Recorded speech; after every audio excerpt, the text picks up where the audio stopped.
Hi, everybody. We are going to do lecture number 10, Marketing Globally. I find this one to be interesting. And for those of you who are interested in international business, this is going to be right up your alley. So globalization, what is the actual definition of this? Well, it's the interconnection between businesses, people, and countries around the world. Makes sense, right? We know what globalization is. We see it on a daily basis.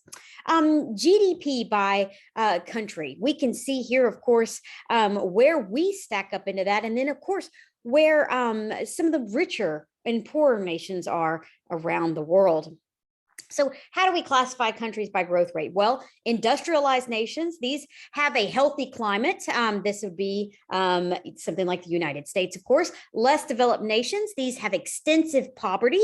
We're going to see a lot of sub-Saharan and African countries that are going to fall into this category. And then, of course, developing nations. We see a lot of Asian companies in here. They're making the transition based on agriculture and raw materials. We even see some African countries coming into developing nations as well. What are the benefits of globalizations? Well, there is a larger volume of sales and exchange that can be made. And then multinational corporations can lower the production costs, which means that they can raise their profitability. What are some of the challenges? Well, there's definitely ethical business practices to really consider because different countries operate and have different levels of things that they consider ethical practice. Public relations, leadership.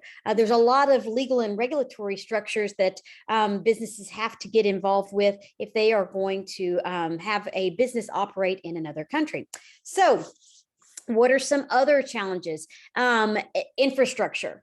Roads, bridges, water supply, all those sort of things. I have done quite a bit of work in other countries, and I will tell you, it's remarkable how much just being able to get your product from point A to point B is really quite an issue. And even being in the car and having to make those trips yourself, you see firsthand just how difficult that can be.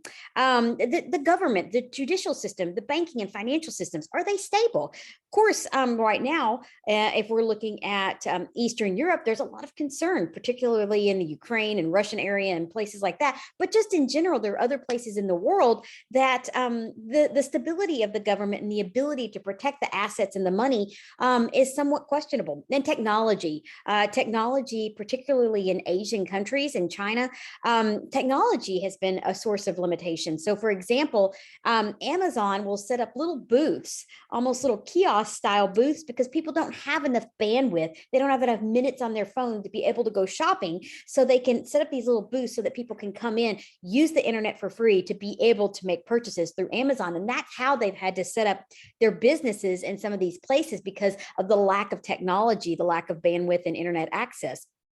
What are some of the global entry strategies? Well, there's export. We know that means we're sending these goods to another country. There's licensing and franchising. We'll get into that. Joint ventures, direct investment, U.S. commercial centers, and trade intermediaries.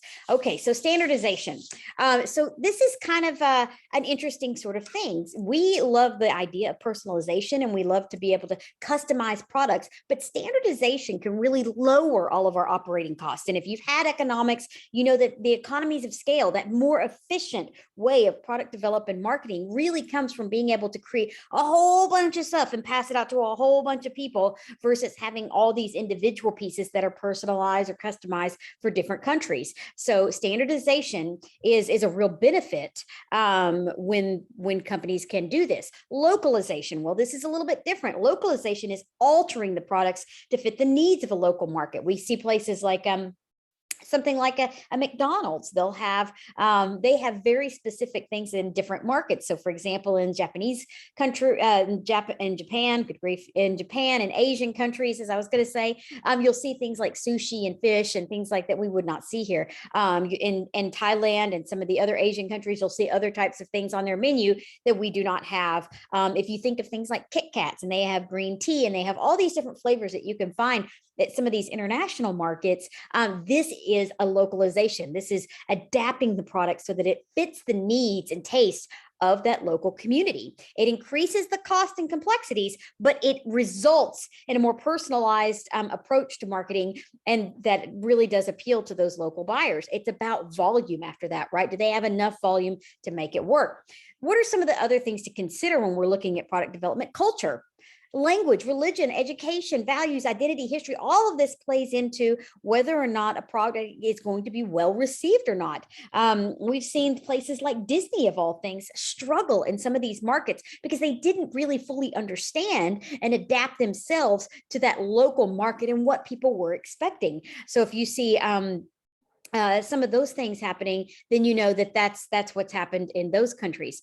Economic status, like we talked again about the stability. If they're poor, if they have the employment, the labor, and the GDP to support a business from another country, and the social environment, certainly operational stability of business, the healthcare, the education, all of these other support systems that are needed for a company to successfully operate in a global capacity. So what are some of the targeting decisions that we should consider? One, the market size and the growth potential. If it's not a big enough market and there's not enough growth, then it doesn't worth the investment of going into another country with all of the different headaches and things that you will experience. Competition. Is there a lot of different competition so that it will be very difficult for us to move forward and capture that market size and have that growth potential? And compatibility. Is our product compatible, or do we have to make significant changes in order for it to be reasonable in another country, and that for that adoption to be high? We want people to purchase the product. Language. I've dealt with this quite a bit over the years. I've worked for companies that spoke Spanish, French. I've worked for companies that spoke Japanese. And so all the materials and all the things were in a multitude of languages. Very difficult to try to translate some things. Some things there just really isn't a strong translation for, and you're trying to figure out a way to best say something. So there's nearly 3,000 languages in the world. And even though we think that some languages, English is one of the most complicated language. A single word can mean multiple things, and that can make it very difficult for non-native speakers. So we also have to consider literacy rates in other countries as well. That is very problematic when we're looking at some of those developing or those other nations that are impoverished. So what are some of the global considerations when we're thinking about promotions? Colors. Colors definitely have different meanings in different countries. Color red may mean, prosperity in one, and may mean something negative in another. So we have to think about how a color, when we're branding and we're promoting our products, what that looks like to those local consumers. Values are very, very cultural, and in some cultures, gender is a very specific type of value. Whether or not women play an important role in business, and if they're allowed up in that hierarchy. In other places, women are absolutely regarded as super important. And so there's everything from gender to economic status, hierarchy. There's so many different things that values would play a part in. And of course, business norms. I've worked in places where at 10 a.m. suddenly everything stopped, and it was snack time, and everything, and trays of food were brought around, and I continued to try to have that business conversation because I was there for a limited amount of time, and it was a no, this is a break time. I've worked for a Japanese company where just even your place where you sit is very different than what we experience culturally. Proxemics, like how close I can get to somebody. Some cultures, getting very close is a part of their culture, whereas here in the United States, of course, we want some additional room between us. So it is very different when we think about those business norms and how they translate from their cultural perspective. And of course, religious beliefs and holidays.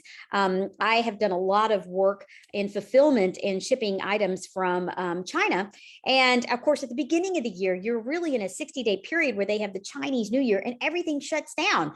You have to work around them. It doesn't matter. Nothing's going out. And nothing's coming in, and that is how that works at that period of time. There's a good 6 weeks there where you're not going to be getting items shipped out. Global pricing considerations is something to think through. What are the cultural expectations? Some cultures are highly dependent and invested in this idea of negotiation. to not negotiate is, is considered disrespectful. Others are, it's the fluctuation, what happens with their dollar and their monetary value as well. So all of these play a part in how a company can go into another country and price their product as well. All right, what about distribution? Of course, we haven't gotten to the distribution lecture yet, but this transportation, this supply chain, these marketplace conditions, how are we going to actually get our product into the hands of the consumers? It is a lot harder than it looks or sounds. And so we have to really think through how we're going to be able to do that. Do we have distribution centers? Do we have middlemen that are going to take us through this? Are we having to sell things through multiple people, or can we sell direct to those consumers? A lot of different things. And in some countries, you're not even allowed to have a real stake of ownership. So you have to essentially sell it to someone else and then allow them to sell it on your behalf. A lot of complications, of course. Demographics, age, social class, gender, religious affiliations, income brackets, education, geography, all something that one must consider when they are going into that global market. And you can see here just kind of demographic analysis as well of different countries of birth and foreign residents and things like that. So kind of keep that in mind. Are they predominantly foreign residents? Do they have a large percentage of foreign residents? Are we going to have to think through that? Or are they really residents that have been there, that are domestic, that they've been born and raised there? Okay, cautions about using demographics. In demographic profiling, sometimes can make a vast generalization. It can be very difficult to do that. We have to avoid interpreting this demographic information and applying it kind of our own bias, our own lens, if you will. This is how it is where I live, so this is how it must be other places, because most often that is not the case. All right, what about cultural factors in marketing? We've talked about language, customs and taboos, values, time and punctuality, business norms and religious beliefs. Time and punctuality is really an interesting one, because there are a lot of countries that are very laissez-faire. 9 o'clock meeting may be 10 o'clock, and that's okay. They're not considered late, and it's not considered disrespectful. In the United States, of course, an 8 a.m. meeting is an 8 a.m. meeting is an 8 a.m. meeting. And 8:05, you're late, and it's disrespectful. So we have to kind of consider what that looks like in these countries, and if that's just a part of their culture, or if they're truly being disrespectful. If you go to Italy, of course, they take a siesta in the afternoon. Everything closes down for a couple of hours, and that's an expectation. We wouldn't dream of doing that here. It's not a part of our custom. I once worked for a subsidiary of Lego based in Denmark, and they closed all summer long and took vacation, the entire company. You couldn't get anything accomplished because they all had this sort of mandatory vacation that was a part of their culture. Very interesting stuff. You can kind of see these regional trade blocks with the Asian member countries, and then the WTO, the World Trade Organization. You can see who are members here, and of course who are not. And then, of course, finally, we want to think about fair trade movement. This is the use of labor, environment, and social standards that are exported from developing countries to industrialized nations. We don't want to receive products with labor that is simply because it's less expensive. We want to make sure that we are treating those individuals fairly, and we're paying them a fair fee, because a lot of, in the past, there have been companies who have taken advantage of less expensive labor, or the types of situations that these individuals are in order to make a profit. So we want to make sure that fair trade is in line as well when we are working in a global capacity. This was very fast, and I know I spoke quickly, but I wanted to get through this, and I like to make these as bite-sized as possible, so that you feel like you can get through as many of them as you like. And also know that if you need to rewatch it, you still have the time to do it without each of these being an hour or 2 hours long. So I appreciate it. Thanks for sticking with me on this particular one, and I will see you in the next lecture.